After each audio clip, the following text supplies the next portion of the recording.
ಅಚಾನಕ್ ಬದಲಾವಣೆ ಅಂತೀವಲ್ಲ, ನಿಮಗೆ ಸಡನ್ ಚೇಂಜಸ್ ಅಂತ, ಅವಾಗ ನಿಮಗೆ ಟಕ್ ಅಂತ ಚೇಂಜಸ್ ಕೊಡ್ತಾನೆ ಅಂತ ಹೇಳೋಕ್ಕಾಗಲ್ಲ, ಬಟ್ 100% ಕೊಡ್ತಾನೆ. ಒಂದು ಎಂತ ಹೇಳ್ತೀವಿ, ಎಲ್ಲರೂ ನಿಮ್ಮನ್ನು ಗುರುತಿಸುವಂತೆ ಮಾಡ್ತಾನೆ. ಇನ್ನು ರವಿಗ್ರಹ ಸಂಕಟ ಮೋಚನ ಇದ್ದಂಗೆ, ಇಷ್ಟು ಕಷ್ಟಗಳಿಂದ ಕೂಡ ನಿಮ್ಮನ್ನು ಪಾರು ಮಾಡ್ತಕ್ಕಂತಹ ಒಂದು ಅವಕಾಶ ಇರ್ತದೆ ರವಿ ಆರಾಧನೆಯಿಂದ. ಮಕರ ರಾಶಿಯವರಿಗೆ ರವಿಗ್ರಹ ಯಾಕೆ ಬಹಳ ಪ್ರಮುಖ ಗ್ರಹನಾಗಿಬಿಡ್ತಾನೆ ಅನ್ನುವಂತಹ ವಿಚಾರ ನಾನು ಈ ವಿಡಿಯೋದಲ್ಲಿ ನಿಮ್ಗೆ ತಿಳಿಸಲಿದ್ದೇನೆ. ಈ ಹಿಂದೆ ನಾನು ಮಕರ ಸಂಕ್ರಮಣದ ಮಕರ ರಾಶಿಯವರ ಪ್ರಭಾವದ ವಿಡಿಯೋವನ್ನು ಮಾಡಿದ್ದೆ. ಮಕರ ರಾಶಿ ಸಂಕ್ರಾಂತಿ ಭವಿಷ್ಯ ಮಕರ ರಾಶಿ ಅಂತ.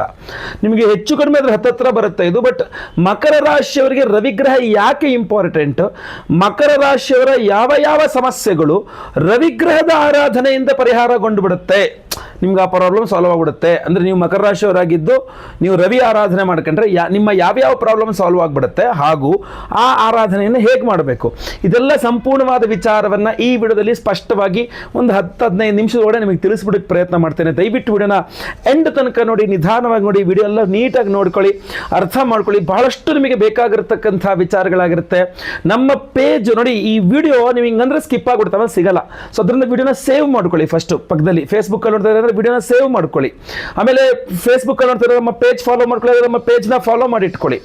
ಯೂಟ್ಯೂಬಲ್ಲಿ ನೋಡ್ತಿದ್ರೆ ನಮ್ಮ ಚಾನಲ್ ಸಬ್ಸ್ಕ್ರೈಬ್ ಮಾಡ್ಕೊಂಡು ಬೆಲ್ ಬಟನ್ ಒತ್ಕೊಂಡು ಆಲ್ ಅಂತ ಮಾಡಲಿಕ್ಕೆ ದಯವಿಟ್ಟು ಮರಿಬೇಡಿ, ಆಯ್ತಲ್ವಾ? ಏನಾದ್ರು ವಿಶೇಷ ಪ್ರಶ್ನೆಗಳಿದ್ರೆ ದಯವಿಟ್ಟು ಕೆಳಗಡೆ ಕಮೆಂಟ್ ಮಾಡಿ, ನನ್ನ ಪ್ರಶ್ನೆಗಳನ್ನ ಓದ್ತಾ ಇರ್ತಾರೆ.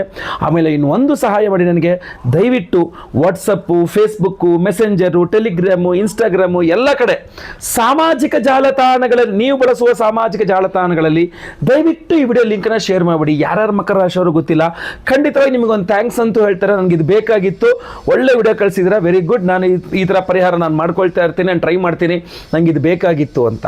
ಸೊ ದಯವಿಟ್ಟು ಈ ವಿಡಿಯೋನ ಶೇರ್ ಮಾಡಲಿಕ್ಕೆ ದಯವಿಟ್ಟು ಮರಿಬೇಡಿ. ಬನ್ನಿ ವಿಡಿಯೋನ ಶುರು ಮಾಡೋಣ. ನಮಸ್ಕಾರ, ನಾನು ವಿಠಲ್ ಭಟ್ ಮಾತಾಡ್ತಾ ಇರ್ತಕ್ಕಂಥದ್ದು ಮಕರ ರಾಶಿಯವರ ರವಿ ರಹಸ್ಯ ವಿಚಾರಗಳು. ಮಕರ ರಾಶಿಯವರಿಗೆ ರವಿಗ್ರಹ ಅಷ್ಟಮಾಧಿಪತಿ ಆಗ್ತಾನೆ, 8ನೇ ಮನೆಯ ಅಧಿಪತಿ ಆಗಿರ್ತಾನೆ.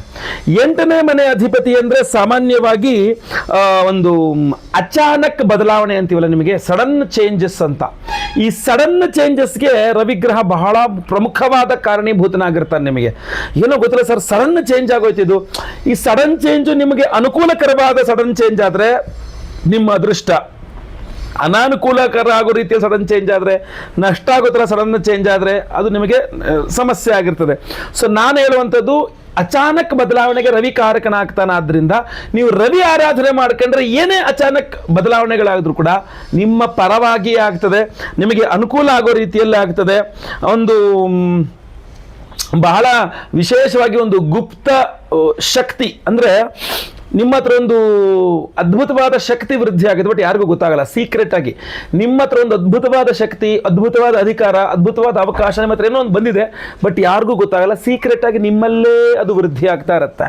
ನಿಮ್ಮ ಹತ್ರ ಇಂಥದ್ದೊಂದು ಅದ್ಭುತ ಶಕ್ತಿ ಇದೆ ಅಂತಲೇ ಯಾರಿಗೂ ಗೊತ್ತಿರಲ್ಲ. ಸೊ ಅದ್ಭುತವಾಗಿ ಎಂಥದ್ದು ನಿಮಗೆ ಆ ಶಕ್ತಿ ವೃದ್ಧಿ ಆಗ್ತಕ್ಕಂಥದ್ದು ರವಿ ಆರಾಧನೆಯಿಂದ ಅದು ತುಂಬ ಚಾನ್ಸಸ್ ಜಾಸ್ತಿ ಇರ್ತದೆ. ಸೊ ರವಿ ಆರಾಧನೆಯನ್ನು ಹೇಗೆ ಮಾಡಬೇಕು ವಿಡಿಯೋ ಎಂಡಲ್ಲಿ ಅದ್ರ ಬಗ್ಗೆ ತಿಳಿಸ್ತೇನೆ. ಇನ್ನೂ ಹಲವಾರು ವಿಚಾರಗಳನ್ನು ರವಿ ಕೊಡಲಿದ್ದಾನೆ, ಅದನ್ನು ನೋಡೋಣ. ಮಕರ ರಾಶಿಯವರಿಗೆ ರವಿಗ್ರಹ ಒಂಥರ ಹಿಡನ್ ಫಾರ್ಚ್ಯೂನ್ ಇದ್ದಂಗೆ, ಆಯ್ತಲ್ವಾ? ಯಾವಾಗ ನಿಮಗೆ ಟಕ್ ಅಂತ ಚೇಂಜಸ್ ಕೊಡ್ತಾನೆ ಅಂತ ಹೇಳೋಕ್ಕಾಗಲ್ಲ, ಬಟ್ 100% ಕೊಡ್ತಾನೆ. ಒಂದು ಎಂತ ಹೇಳ್ತೀವಿ, ಎಲ್ಲರೂ ನಿಮ್ಮನ್ನು ಗುರುತಿಸುವಂತೆ ಮಾಡ್ತಾನೆ. ನೀವು ರವಿ ಆರಾಧನೆ ಎಷ್ಟು ಜಾಸ್ತಿ ಮಾಡ್ತೀರೋ ಅಷ್ಟು ನಿಮ್ಮಲ್ಲಿ ಶಕ್ತಿ ವೃದ್ಧಿಯಾಗಿ ನಿಮ್ಮನ್ನೆಲ್ಲರೂ ಗುರುತಿಸ್ತಾರೆ, ನಿಮ್ಮ ಟ್ಯಾಲೆಂಟ್ ವೃದ್ಧಿ ಆಗುತ್ತೆ. ತುಂಬ ದೊಡ್ಡ ದೊಡ್ಡ ದೊಡ್ಡ ದೊಡ್ಡ ದೊಡ್ಡ ಜನ ನಿಮ್ಮ ಕೈ ಹಿಡಲಿಕ್ಕೆ ಶುರು ಮಾಡ್ತಾರೆ. ನಿಮ್ಮ ಜೊತೆಗಿನ ಓಡಾಟ, ದೊಡ್ಡ ದೊಡ್ಡ ದೊಡ್ಡ ಜನರ ಜೊತೆಗೆ ಓಡಾಟವೂ ಶುರುವಾಗ್ಬಿಡುತ್ತೆ. ನಿಮಗೆ ಚಿಕ್ಕ ಪುಟ್ಟ ಜನರ ವ್ಯವಹಾರ ಇರೋದಿಲ್ಲ. ನಿಮಗೆ ನಿಮ್ಮ ವ್ಯವಹಾರ, ನಿಮ್ಮ ಸ್ಟೇಟಸ್ಸು, ನಿಮ್ಮ ಎಲ್ಲ ಚೇಂಜ್ ಆಗುತ್ತೆ, ಬದಲಾಗುತ್ತೆ. ಒಂದು ಪ್ರಮೋಷನ್ ಸಿಗುತ್ತೆ ಇದರಲ್ಲಿ. ಸೊ ಅದರಿಂದ ಇದು ನಿಮಗೆ ತುಂಬ ಅನುಕೂಲಕರವಾಗಿರ್ತಕ್ಕಂಥ ಒಂದು ಸಡನ್ ಚೇಂಜ್ ಬೇಕು, ಒಂದು ಲಿಫ್ಟ್ ಬೇಕು, ಒಂದು ಅಪ್ಲಿಫ್ಟ್ಮೆಂಟ್ ಬೇಕು ಜೀವನದಲ್ಲಿ ಅಂತಂದರೆ ರವಿ ಆರಾಧನೆಯನ್ನು ಮಾಡಬೇಕಾಗ್ತದೆ. ನಿರಂತರ ರವಿ ಆರಾಧನೆಯನ್ನು ಮಾಡಿ ಆ ರವಿಗೆ ಸಂಬಂಧಪಟ್ಟ ಪ್ರಸಾದ ಧಾರಣಾದಿಗಳು ಮಕರ ರಾಶಿಯ ಜೀವನದಲ್ಲಿ ಒಂದು ಅದ್ಭುತವಾದ ಅಪ್ಲಿಫ್ಟ್ಮೆಂಟ್ ಕೊಡುತ್ತೆ. ಇನ್ನೂ ಹಲವಾರು ವಿಚಾರಗಳು ರವಿ ಅನುಕೂಲ ಮಾಡಿಕೊಡ್ತಾನೆ. ಇನ್ನು ರವಿಗ್ರಹ ಸಂಕಟ ಮೋಚನ ಇದ್ದಂಗೆ.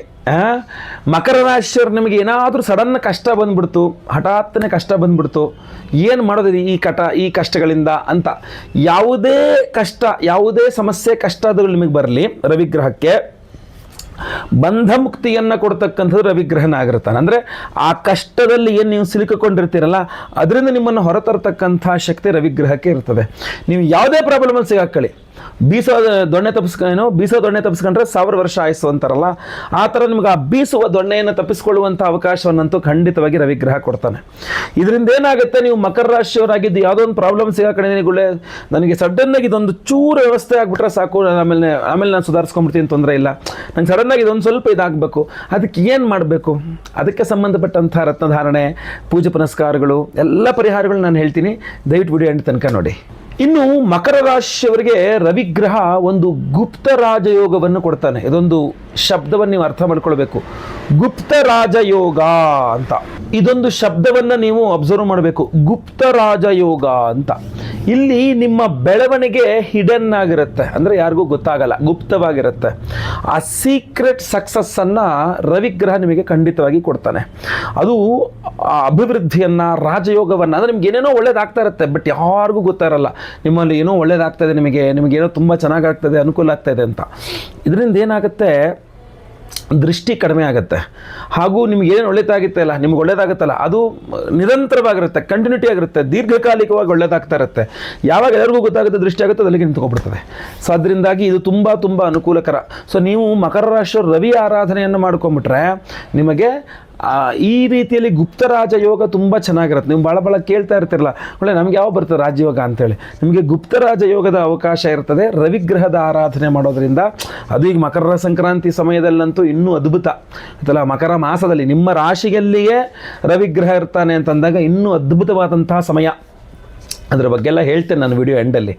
ಇನ್ನು ರವಿಗ್ರಹ ನಿಮ್ಮನ್ನು ಬಹಳಷ್ಟು ಕಷ್ಟಗಳಿಂದ ಕೂಡ ನಿಮ್ಮನ್ನು ಪಾರು ಮಾಡ್ತಕ್ಕಂತಹ ಒಂದು ಅವಕಾಶ ಇರ್ತದೆ ರವಿ ಆರಾಧನೆಯಿಂದ.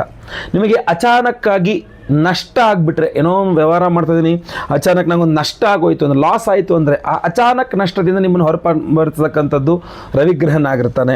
ಆಮೇಲೆ ಸಡನ್ನಾಗಿ ನಿಮಗೆ ಯಾವುದೋ ಒಂದು ಆಪತ್ತು ಬಂತು, ಒಂದು ಕಷ್ಟ ಏನೊಂದು ಪ್ರಾಣಾಂತಕವಾಗಿ ಬಂದುಬಿಡ್ತಪ್ಪ ಅನ್ನಂಗಿದ್ರು ಕೂಡ ಅದನ್ನು ರವಿಗ್ರಹ ಕಾಪಾಡ್ತಾನೆ. ಅದರಿಂದ ಹುಷಾರಿಲ್ದಂಗೆ ಆಗೋದು, ಆರೋಗ್ಯ ಬಾಧೆಗಳಾಗೋದು ಅಂತ ಅಂದ್ಕೊಳ್ಳಿ. ಯಾಕೆ ಅಂತಂದರೆ ಅಷ್ಟಮಾಧಿಪತಿ ಸಮಸ್ತ ಅಪಮೃತ್ಯು ಬೀಡಗಳನ್ನು ಪರಿಹಾರ ಮಾಡಿ ದೀರ್ಘವಾದಂಥ ಆಯಸ್ಸನ್ನು ಮಕರ ರಾಶಿಯವರಿಗೆ ಇದೇ ರವಿಗ್ರಹನೇ ಕೊಡಲಿದ್ದಾನೆ. ಸೊ ಆದ್ದರಿಂದ ನೀವು ಮಕರ ರಾಶಿಯವರಾಗಿದ್ದು ನಿಮಗೆ ಒಳ್ಳೆ ದೀರ್ಘವಾದ ಆಯಸ್ಸು ಬೇಕು, ಒಳ್ಳೆ ಆರೋಗ್ಯ ಬೇಕು, ಅಚಾನಕ್ ಬರುವ ಅಪಘಾತಾದಿಗಳಿಂದ ತಪ್ಪಿಸ್ಕೊಳ್ಬೇಕು ಅಂದರೆ ರವಿ ಆರಾಧನೆಯನ್ನು ಮಾಡಬೇಕು. ಅಷ್ಟೇ ಅಲ್ಲ, ನಿಮಗೆ ಈ ಕೋರ್ಟು ಕಚೇರಿ ಸಮಸ್ಯೆ ಅಥವಾ ಸಾಲದ ಸಮಸ್ಯೆ, ಆಸ್ಪತ್ರೆ ಸಮಸ್ಯೆ, ತಂದೆಯಿಂದನ ಸಮಸ್ಯೆ, ಏನೋ ಈ ಥರದನ್ನ ಚಿಕ್ಕಪುಟ್ಟ ಸಮಸ್ಯೆಗಳಾಗ್ತಾ ಇದೆ ನಿಮಗೆ ಅಂತ ಆದರೆ, ಯಾಕೆಂದರೆ ಕಾರಕನು ರವಿಗ್ರಹನಾಗಿರ್ತಾನೆ. ಆದ್ದರಿಂದ ರವಿ ಆರಾಧನೆ ಮಾಡಿಕೊಂಡ್ರೆ ಇದೆಲ್ಲ ಪಟ ಒಂದೊಂದು ಸಾಲ್ವ್ ಆಗ್ತಾ ಬಂದ್ಬಿಡುತ್ತೆ. ಅದು ಈಗಂತೂ ಬಹಳ ಅದ್ಭುತವಾದಂಥ ಸಮಯ ಮಕರ ಮಾಸ. ಸೊ ಯಾವುದೇ ರೀತಿಯಾದಂಥ ರವಿ ಶಾಂತಿ, ರವಿ ಆರಾಧನೆ, ರವಿಯ ಪ್ರಾರ್ಥನೆ ಅದನ್ನು ಮಾಡಿಕೊಂಡ್ರೆ ಮಕರ ರಾಶಿಯವ್ರಿಗೆ ತುಂಬ ಚೆನ್ನಾಗಿ ಕೆಲಸ ಮಾಡುತ್ತೆ. ಯಾಕಂದರೆ ನಿಮ್ಮ ರಾಶಿಯಲ್ಲೇ ರವಿಗ್ರಹ ಇರ್ತಾನೆ. ಸ್ವಲ್ಪ ಜಾಸ್ತಿ ಪವರ್ಫುಲ್ ಆಗಿರತಕ್ಕಂಥದ್ದು, ನಿಮಗೆ ರಾಜಯೋಗವನ್ನು ಕೊಡ್ತಕ್ಕಂಥ ಅದ್ಭುತವಾದಂತಹ ರವಿಗ್ರಹ. ನಿಮಗೆ ಅದಕ್ಕೊಂದು ಸೂಕ್ತವಾದ ಪರಿಹಾರಗಳನ್ನು ಮಾಡಿಕೊಂಡಾಗ ಅನುಕೂಲ ಆಗುತ್ತೆ. ಅದಕ್ಕೆ ಸೂರ್ಯಗ್ರಹಣ ಆರಾಧನೆ ವಿಶೇಷ ಪರಿಹಾರಗಳಲ್ಲಿ ಎಕ್ಕೆ ಗಿಡದ ಪ್ರಾಮುಖ್ಯತೆ ಬಹಳ ಜಾಸ್ತಿ ಇದೆ. ನೀವು ಭಾನುವಾರ ದಿನ ನಿಮ್ಮ ಮನೆ ಹತ್ರ ಎಲ್ಲರೂ ಒಂದು ಎಕ್ಕೆ ಗಿಡ ಎಲ್ಲರೂ ನೋಡಿ ಇಟ್ಕೊಳ್ಬೇಕು, ಅಥವಾ ಯಾವುದಾದ್ರು ದೇವಸ್ಥಾನ ಇದ್ದರೆ ಮನೆ ಹತ್ರ ಆ ಎಕ್ಕೆ ಗಿಡ ಇದೆಯಾ ಅಂತ ನೋಡ್ಕೊಳ್ಬೇಕು. ಆ ಎಕ್ಕೆ ಗಿಡವನ್ನು ಭಾನುವಾರದ ದಿವಸ ಪೂಜೆ ಮಾಡ್ತಕ್ಕಂಥದ್ದು ಇದೆಯಲ್ಲ, ಭಾಳ ವಿಶೇಷವಾಗಿರುತ್ತೆ. ಒಂದು ಸ್ವಲ್ಪ ಕೆಂಪು ಕಲರ್ ಹೂವು, ಒಂದು ಸ್ವಲ್ಪ ಕುಂಕುಮ ಹಾಕಿ ಕಲಸಿದ ಅಕ್ಷತೆ ಹಾಗೂ ಅರಿಶಿನ, ಕುಂಕುಮ, ಒಂದು ಲೋಟ ಉದ್ಧರಣೆ ಪಂಚಪಾತ್ರೆ ನೀರು, ಇಷ್ಟು ತೊಗೊಂಡು ಒಂದು ಪ್ಲೇಟಲ್ಲಿ ಇದಿಷ್ಟು ಇಟ್ಕೊಂಡು ತೊಗೊಂಡು ಹೋಗಿ ಆ ಎಕ್ಕೆ ಗಿಡಕ್ಕೆ ಅರಿಶಿನ ಕುಂಕುಮ ಹಚ್ಚಿ ಅಕ್ಷತೆ ಹಾಕಿ ನೀವು ನೀರನ್ನು ಹಾಕಿ, ಆ ತಾಮ್ರದ ಚೆಂಬಲ್ ನೀರು ಹಾಕಿರೋದು ತುಂಬ ವಿಶೇಷ. ಕೆಂಪು ಹೂಗಳಿಂದ ಅರ್ಚನೆ ಮಾಡಿ, ಸೂರ್ಯನಾರಾಯಣಾಯ ನಮಃ ಅಂತ ಬಹಳ ವಿಶೇಷವಾಗಿರುತ್ತೆ. ಭಾನುವಾರಗಳಲ್ಲಿ ಎಕ್ಕೆ ಗಿಡಕ್ಕೇನಾದರೂ ಪೂಜೆ ಮಾಡಿದರೆ ನೀವು ಸೂರ್ಯನ ದೋಷಗಳು ಪರಿಹಾರವಾಗಿ ರವಿಗ್ರಹಾನುಗ್ರಹವಾಗಿಬಿಡುತ್ತೆ.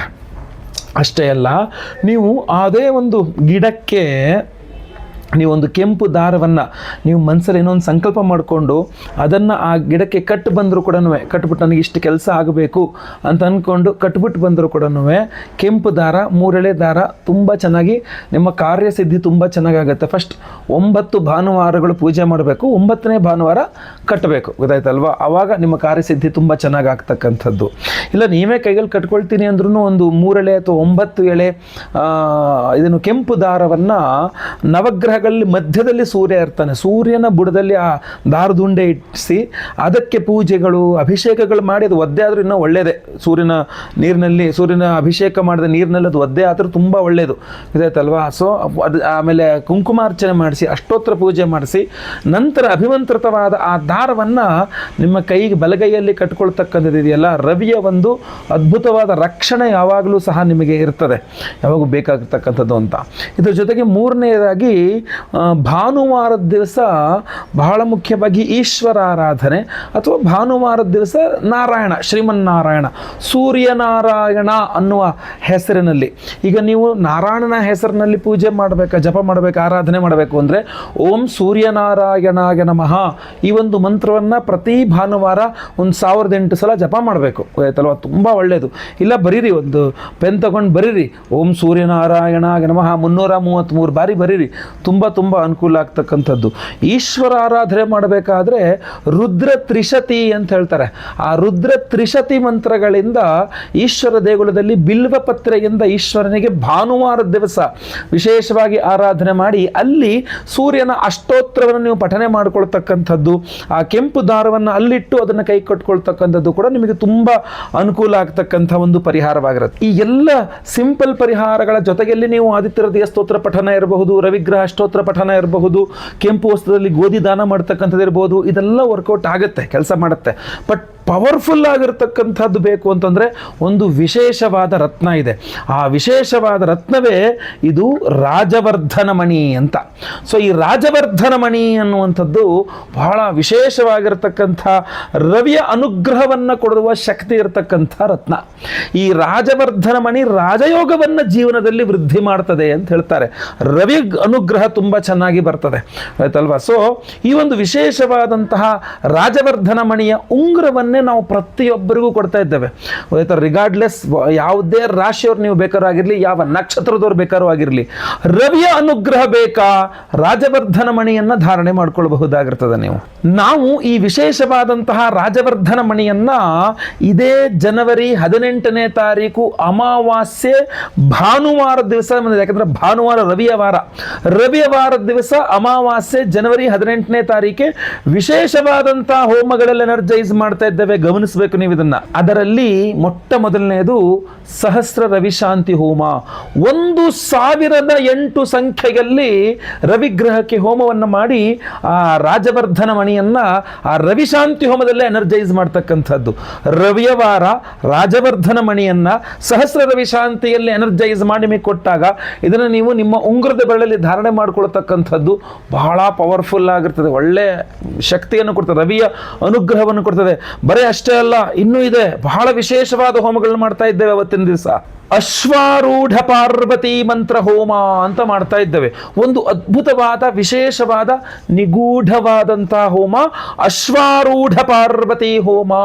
ಹಿಂದೆ ರಾಜಮಹಾರಾಜರು ಕೂಡ ಮಾಡ್ತಾ ಇದ್ರು. ಅದ್ಭುತವಾದಂತಹ ರಾಜಸಿಂಹಾಸನ, ಆ ಯೋಗ ಫಲಗಳು ಬೇಕು, ಗೆಲ್ಲಬೇಕು ಅನ್ನುವಂಥ, ಕೈ ಹಾಕಿದ ಕೆಲಸಗಳಲ್ಲಿ ಸಕ್ಸಸ್ ಆಗಬೇಕು, ಯುದ್ಧಗಳನ್ನು ಗೆಲ್ಲಬೇಕು, ಎಲ್ಲ ಕಡೆ ಜಯವೇ ಬರಬೇಕು, ಜಯ ನಮ್ಮ ಬೆನ್ನ ಹಿಂದೆ ಇರಬೇಕು ಅನ್ನುವ ಕಾರಣಕ್ಕೆ, ಯಾವುದೇ ಕೆಲಸಗಳು ಸರಾಗವಾಗಿ ಸಾಗಬೇಕು ಅನ್ನುವ ಕಾರಣಕ್ಕೆ, ಆ ರಾಜಯೋಗ ನಿಮಗೆ ಸಿಗಬೇಕು ಅನ್ನುವುದಕ್ಕೆ ಅದ್ಭುತವಾದಂತಹ ಪರಿಹಾರ ನಿಮಗೆ ಅಶ್ವಾರೂಢ ಪಾರ್ವತಿ ಮಂತ್ರ. ಆ ಅಶ್ವಾರೂಢ ಪಾರ್ವತಿ ಮಂತ್ರದಲ್ಲಿ ಈ ಒಂದು ರಾಜವರ್ಧನ ಮಣಿಯನ್ನ ವಿಶೇಷವಾಗಿ ನಾವು ಎನರ್ಜೈಸ್ ಮಾಡಿ ಕಳಿಸ್ಕೊಡ್ತಾ ಇದ್ದೇವೆ. ಸೊ ಸಹಸ್ರ ರವಿಶಾಂತಿ ಹೋಮ, ಅಶ್ವಾರೂಢ ಪಾರ್ವತಿ ಹೋಮ.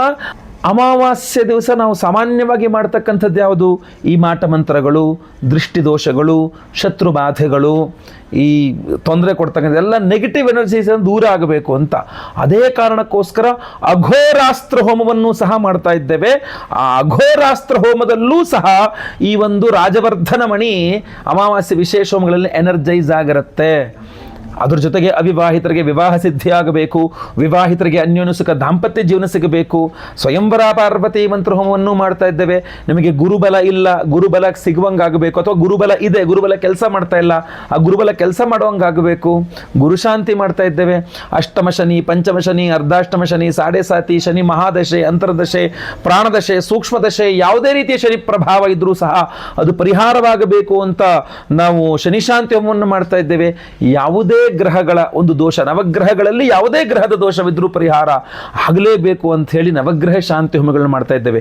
ಇಷ್ಟೂ ಹೋಮಗಳನ್ನು ಅಮಾವಾಸ್ಯೆ 18ನೇ ತಾರೀಕು ಬೆಳಗಿನ ದಿವಸ, ಬೆಳಗಿನ ಸಮಯದಲ್ಲಿ 18ನೇ ತಾರೀಕು ಬೆಳಗ್ಗೆ ನಾವು ಲೈವಲ್ಲಿ ನಿಮ್ಮ ಹೆಸರು ಸಂಕಲ್ಪ ಆಗುತ್ತೆ. ಈ ಎಲ್ಲ ಹೋಮಗಳು ಅಶ್ವಾರೂಢ ಪಾರ್ವತಿ ಮಂತ್ರ ಹವನ, ಅದೇ ರೀತಿಯಲ್ಲಿ ಸಹಸ್ರ ರವಿ ಶಾಂತಿ ಹವನ, ಅದೇ ರೀತಿಯಲ್ಲಿ ಅಘೋರಾಸ್ತ್ರ ಮಂತ್ರ ಹವನ, ಸ್ವಯಂವರ ಪಾರ್ವತಿ ಹವನ, ಗುರು ಶಾಂತಿ, ಶನಿ ಶಾಂತಿ ಸಹಿತ ಮಹಾನವಗ್ರಹ ಶಾಂತಿ ಹೋಮಗಳೆಲ್ಲವೂ ಸಹ ಲೈವಲ್ಲಿ ನೀವು ಆಗುವಂಥದ್ದು ನೋಡ್ತೀರಾ. ನಿಮ್ಮ ಹೆಸರು ಸಂಕಲ್ಪ ಆಗುವಂಥದ್ದು ಲೈವಲ್ಲಿ ನಿಮ್ಮ ಹೆಸರು ಸಂಕಲ್ಪ ಆಗೋದು ನೀವು ನೋಡ್ತೀರಾ, ಕೇಳಿಸ್ಕೊಳ್ಬಹುದು ನೀವು. ಅದೇ ರೀತಿಯಲ್ಲಿ ಎಲ್ಲ ಹೋಮಗಳ ಭಸ್ಮ, ಆಮೇಲೆ ಕುಂಕುಮಾರ್ಚನೆ, ಕುಂಕುಮ ಪ್ರಸಾದ ಸಹಿತ ಈ ವಿಶೇಷವಾದಂತಹ ಉಂಗುರವನ್ನು, ರಾಜವರ್ಧನ ಮಣಿಯ ಉಂಗುರವನ್ನು ಪ್ರತಿಯೊಬ್ಬ ಸಂಕಲ್ಪ ಸೇವಾಕರ್ತರುಗಳಿಗೂ ನಾವು ಸ್ಪೀಡ್ ಪೋಸ್ಟಲ್ಲಿ ಕಳಿಸ್ಕೊಡ್ತಾ ಇದ್ದೇವೆ. ಸೊ ಬೇಗ ಬೇಗ ನಿಮ್ಮ ಹೆಸರು, ಗೋತ್ರ ಗೊತ್ತಿದ್ರೆ, ನಕ್ಷತ್ರ ಗೊತ್ತಿದ್ರೆ, ರಾಶಿ ಗೊತ್ತಿದ್ರೆ ಬೇಗ ಬೇಗ ಸ್ಕ್ರೀನಲ್ಲಿ ಕಾಣ್ತಕ್ಕಂಥ ನಂಬರ್ಗೆ ಬೇಗ ವಾಟ್ಸಪ್ ಮಾಡ್ಕೊಳ್ಳಿ. ಎಲ್ಲ ರೀತಿಯಲ್ಲಿ ಈ ವಿಡಿಯೋ ಪ್ರತಿಯೊಬ್ಬರಿಗೂ ರೀಚ್ ಆಗೋ ಥರ ಆಯ್ತಲ್ವಾ, ಅವರವರ ರಾಶಿಯಾನುಸಾರವಾಗಿ ಅವರಿಗೆ ಗೊತ್ತಾಗಬೇಕು ರವಿಯ ಆರಾಧನೆಯ ವಿಶೇಷ ಫಲ. ಸೊ ದಯವಿಟ್ಟು ವಾಟ್ಸಪ್ಪು, ಫೇಸ್ಬುಕ್ಕು, ಮೆಸೆಂಜರು, ಟೆಲಿಗ್ರಾಮು ಎಲ್ಲ ಕಡೆ ಸಾಮಾಜಿಕ ಜಾಲತಾಣಗಳಲ್ಲಿ ಈ ವಿಡಿಯೋನ ಶೇರ್ ಮಾಡಲಿಕ್ಕೆ ಮರಿಬೇಡಿ. ನೀವಿನ್ನೂ ಸಬ್ಸ್ಕ್ರೈಬ್ ಮಾಡ್ಕೊಳ್ಳಿಲ್ಲ ಅಂದರೆ ದಯವಿಟ್ಟು ಕೆಳಗಡೆ ಸಬ್ಸ್ಕ್ರೈಬ್ ಅಂತ ಬಟನ್ ಇರುತ್ತೆ, ಸಬ್ಸ್ಕ್ರೈಬ್ ಮಾಡಿಕೊಂಡು ಬೆಲ್ ಬಟನ್ ಒತ್ಕೊಂಡು ಆಲ್ ಅಂತ ಮಾಡ್ಲಿಕ್ಕೆ ದಯವಿಟ್ಟು ಮರಿಬೇಡಿ. ಮುಂದಿನ ವಿಡಿಯೋದಲ್ಲಿ ಮತ್ತೆ ಪುನಃ ಸಿಗ್ತಾನೆ. ಎಲ್ಲರಿಗೂ ಸಹ ಒಳ್ಳೆಯದಾಗಲಿ. ಲೋಕ ಸಮಸ್ತ ಸುಖಿನೋ ಭವಂತು. ನಾರಾಯಣ ನಾರಾಯಣ ನಾರಾಯಣ.